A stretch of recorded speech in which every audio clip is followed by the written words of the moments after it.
Hello guys and welcome back to my channel once again. Ngasi ki video si di birthday ki video oirani thumbnail ga title ga uraga budi khangbiramani aduga ahoi gi si gi birthday gi decoration ge kai se yam hairaga semjaba nate ko mayam sum ai pangsem de semjabane angang gi interest da ado ngasi je Sougun ga Sophie ga gi birthday oidoine ado moyani gi birthday gi video macha amtang thagachage mayam nungai ni na dum khalle adum nungai bane ado mayam like share and subscribe to ba kawbiram gano mayam ai video se haujara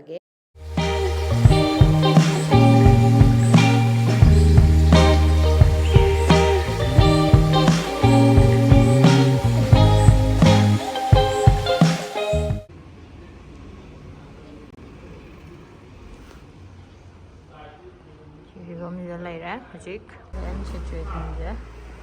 쉬워요.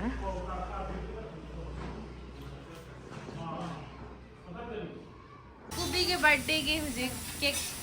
येन गन्ना थोंगी तो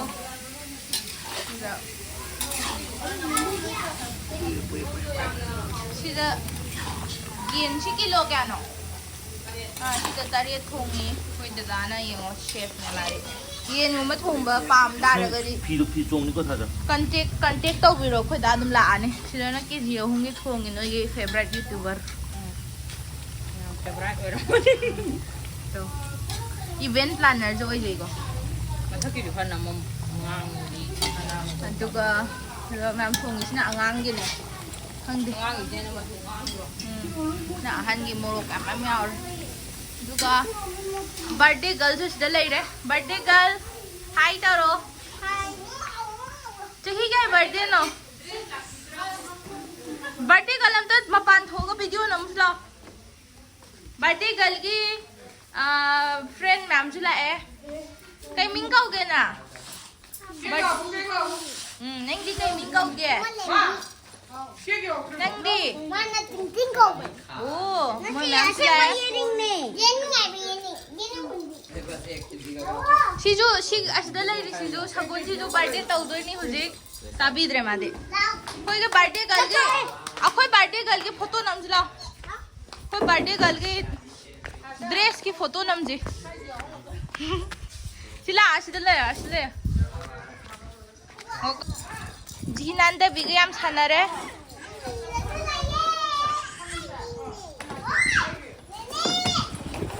ओ याम हाये सानामिनो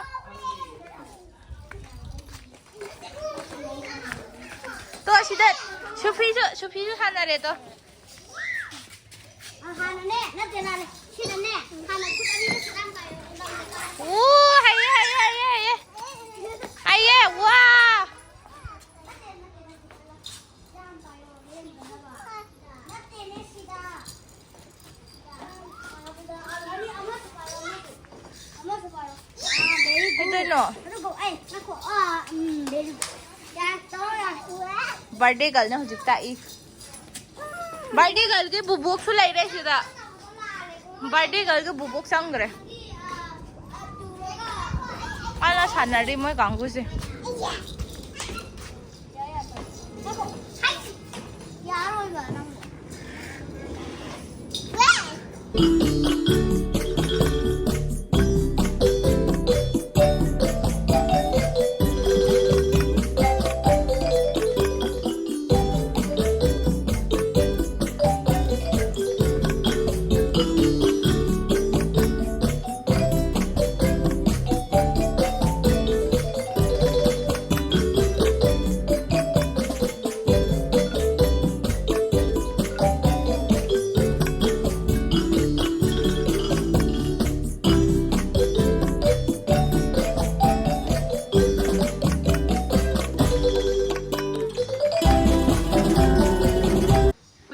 birthday की venue दा मुक चलसी सिदा अंगांग मदिरे होबने बको सिनी birthday की venue खरदी वाटली सिदा अंगांग म लेरे आइनो हुंदोक पिरामे मासे खंगाब्रा सिनेमा यंगजरम बने बको आइना ने कई कई तौरीगे वीडियो खर नंबर चलुबा यंग हलदा बने लुगा सिदा बेलून खरसु तारे लोइरगा रिजल्ट उलके सिदा लेरे तो बेलून गा मैम तौरगा डेकोर वाटलीबा Balloon mata ma'am lay rito. Yengon si khara wali taura asi. Thôi bữa sẽ lấy mà tốn đợi ngoại tiêu đâu.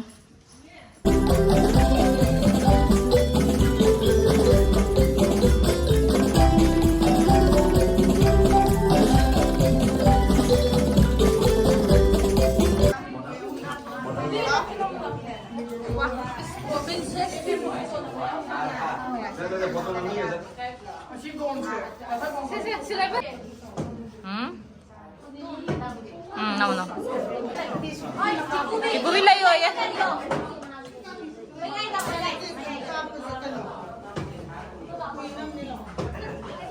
Cậu